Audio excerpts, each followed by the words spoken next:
Hi, I'm Mike, pictured here with my wife Rachel. We just bought 6 acres of wooded country hillside, sight unseen. The first time we saw the land was the day we moved onto it. We have no savings, no credit, and no experience building a homestead from scratch. But within 5 years, we will turn this raw land into an off-grid, sustainable, and debt-free farm of our dreams. I hope so, because if not, then we just bought 2 tickets to Fucksville.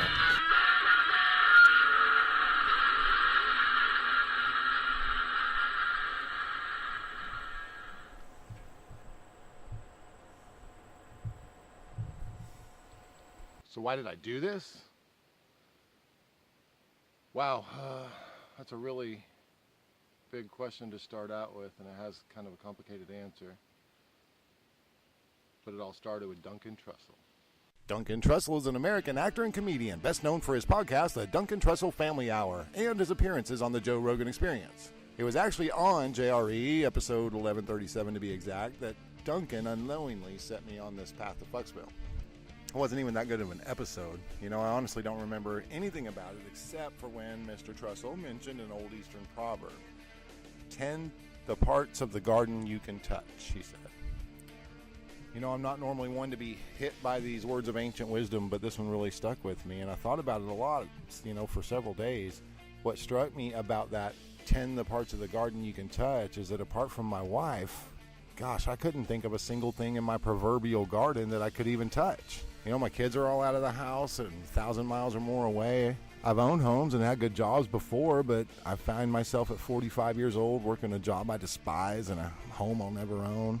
The yard's too small and shady to grow any kind of food, and the lease specifically prohibits goats and chicks. So here I was, no roots, no family, no sense of accomplishment. Just eat, sleep, work, repeat, you know? So after a lot of serious thought, I decided that if I was going to be able to tend any parts of any garden, then I was going to need a whole new garden, you know what I mean? 8 weeks later, we purchased 6 acres of land, and within another month, we were on the property with our U-Haul and all our animals and our belongings in tow. We had a tent and some tools, no generator, no chainsaw, and no money to buy either one of those. We showed up, we set up, and we got to work. And you know, we have a lot to do. But with the right combination of patience and work and sacrifice and love, we'll end up with this paid-for paradise that we built with our own hands. So thank you, Duncan Trussell. I have a garden I can tend now, and I can touch every fucking inch of it. So Rachel, what do you think about your new garden? It's a lot of work, but you know, I enjoy digging into it with my hands. You know, I've already planted into the ground, so, you know, hey, I'm putting roots in right now, so here we are. Hey everybody, Mike and Rachel here with 2 tickets. Hi guys. This is our first video. We have been on our land about 10 days as of this shooting. Just kind of wanted to give a brief update about how our first week or so has gone. As mentioned in the opening credits, we bought some land, sight unseen, 6.33 acres, I believe, and we just moved all our crap up here. 6 cats, a Great Dane, and the 2 of us in a U-Haul in our old truck. And we just decided to move up here and start a life, and hopefully over time and as money and resources permit, we'll build a beautiful off-grid paradise here. So Rachel, looking back at this first week or so, what are your thoughts on getting from where we were when we first pulled up to this whole big beautiful paradise that we have maybe vision down the road? I'm a lot more confident now than when that first day we pulled up. Right? The first day we pulled up, it was really dark down here in the woods. You were trying to show me what we actually bought land-wise, and we argued about that. It was like, no way, that looks too small. But, you know, I mean, day one, we had a rough drive coming up. We had a couple issues with the vehicle getting here. You know, when we got here, we were exhausted and tired. Do you think we made a mistake moving out here in the fall instead of like maybe late winter, to where we might have been getting here in time for the spring stuff? Because doesn't it feel to you like, I know that I sometimes think, man, we got to wait a long time before we really get into some of the cool stuff, you know, like like animals, gardens, all that kind of stuff. Right? No, I don't think we made a mistake. Does it seem like it was fast? Yes, but going by something that I know, someone that I have looked up to, Kyle sees what he says, you know, you've got to follow your heart, and if you're not happy where you're at, and you keep having this dream or this thought or this creation of being somewhere else and being happier doing that, and that's what you need to be doing. So quit your job and go. And for us, I thought that was our moment. It was now or never. You know, if we keep sitting on it, thinking about it, we never take that next step. And he has always tried to get that out there. You have to take that next step, or you don't grow, or you don't get what you want. You stay stuck. One thing that we were just kind of realizing in Florida is if we're just going to be some poor people struggling to get by, let's go do it on our terms. Let's go do it. Yeah, and then take that money that we spend on the rent and utilities. Yeah. Let's turn around and put it into something that like we this. build Right. and we can appreciate. Right. So yeah, it's a freaking camping trip right now, but that's not where we're going. And hopefully we're going to see as time progresses. I mean, this is going to be a cool place. I mean, we're going to have animals, we're going to have crops, we're going to have, you know, it's going to be, you know, we're going to have some electricity. We're going to have all that crap. We just don't have it today. But anyway, we're all right. So if anything, we've gotten through the worst of it. Yeah. You know, So. everything moving forward should be, you know, maybe not necessarily easier, but it should, you know, we should be fine. Our bodies are adjusting. Everything's going pretty much the way we had foreseen it. You know, the truck breaking down sucks. The bug bites and stuff suck, but you know, we kind of expected some of that. We have an old truck and we're moved out in the woods. There's bugs. You got truck problems. Oh, God damn, it's not like you're Barbara Walters. Oh, but seriously, I was 300 pounds, man. I was fat as fuck. Check out my before and afters.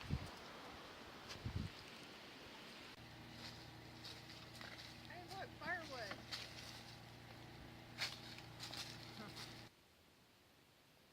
Tell me the question one more time. Oh yeah, family and friends think we're crazy. You know, they don't quite get it though. I mean, they probably think that we're angling somehow for attention, or they think we've like given up on living in polite society or whatever. You know, it's not it at all. You know, we look. It's not like the desire for a 45-year-old couple to want to get a place in the country and have a little mini sustainable farm is all that rare. I mean, tons of people would love to live that way, and they dream about it and anticipate that that's where they're going to end up before they, you know, just commit fully to their boring jobs and crappy retirements and 30-year mortgages and end up getting stuck in a home that trades their freedom for their Social Security check. So, no, man. You know, yes, we're fucking camping right now, and that sucks. You know, camping isn't my thing. I've probably been camping 5 times in my life. You know, this is not exactly the way I wanted to start this adventure, but we had to start somewhere. You know, when? If not now, when? You know, there's an old proverb that says that the best time to plant a tree was 20 years ago. That the second best time is right now. So, you know, we just decided to get up and get it done. Yes, we don't have the money that we would have liked to have all the tools and amenities that we would like to have instantly. But hey, look, man, 5 years from now, we're going to sit back and laugh, and it's all going to be a big joke, and we will be stronger for the sacrifice and for the experience from doing it the way we've done it. So anyway, no apologies for what we're doing. You know, no embarrassment, none of that. I mean, so we're starting something new broke. I mean, people do that all the time. Every successful person you know started, well, maybe not everyone, but everyone that wasn't given something to start with, everyone that started from scratch started with nothing. And maybe the living accommodations out here are not quite what a lot of people would expect and appreciate. But you know, hey man, this isn't us either. You know, this is a start. This is a sacrifice, a beginning point. It's a way to kind of like Dave Ramsey says, it's a way to live like no one else now so that we can live like no one else later. And you know, hopefully this is a great investment in our time and our energy and our sacrifice. Sorry, that sun's in my eyes, so we're gonna have to move. We do have some neighbors on the track next to us.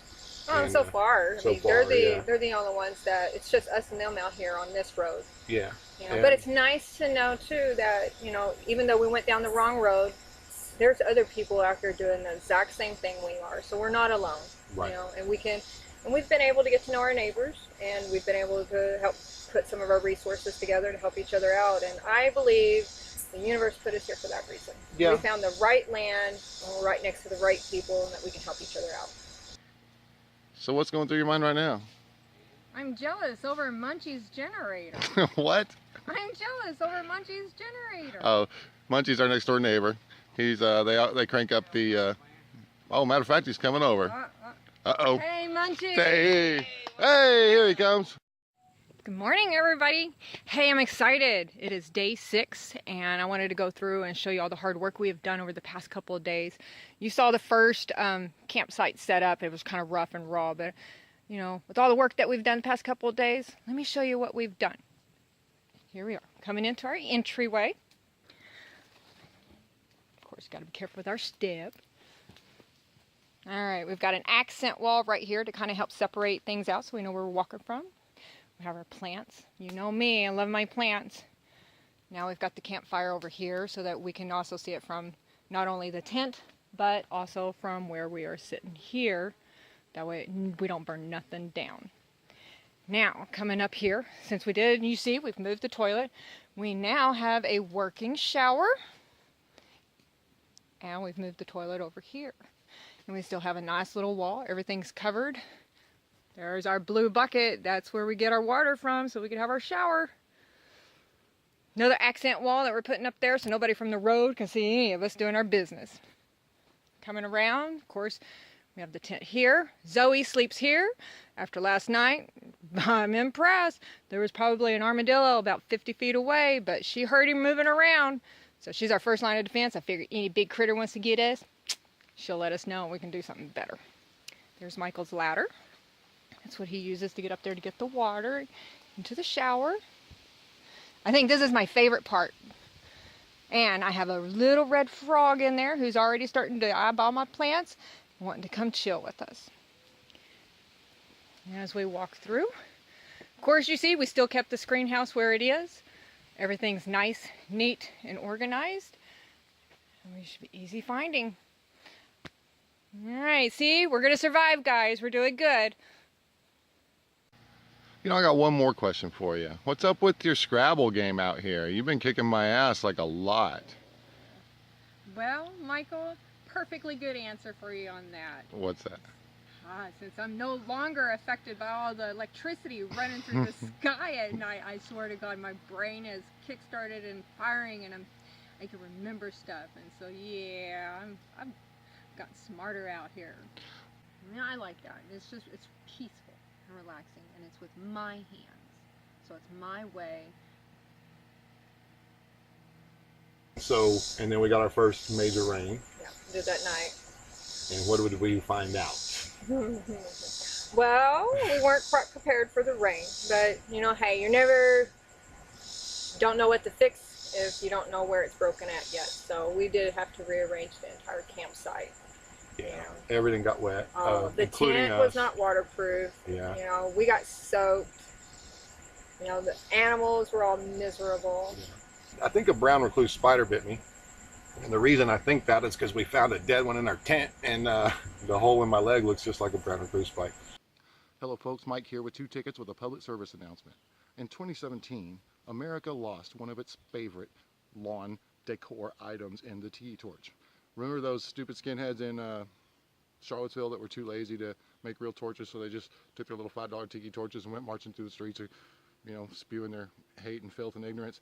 Anyway, that really dealt a blow to the tiki torch industry. So we here at 2 Tickets have decided to try to help the tiki torch industry by showing that you can also use them for a selfie stick in the woods. Check it out.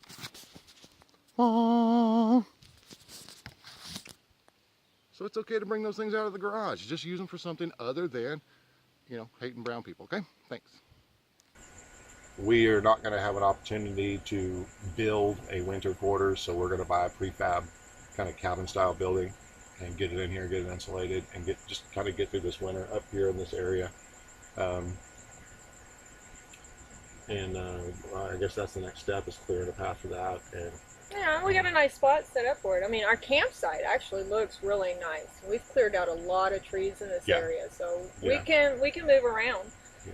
We've taken out maybe 100 of these little trees, and we continue just to kind of work on getting some of these old leaves off the ground, burnt up and stuff, trying to get rid of as many bugs and nasty ticks and whatever that we can.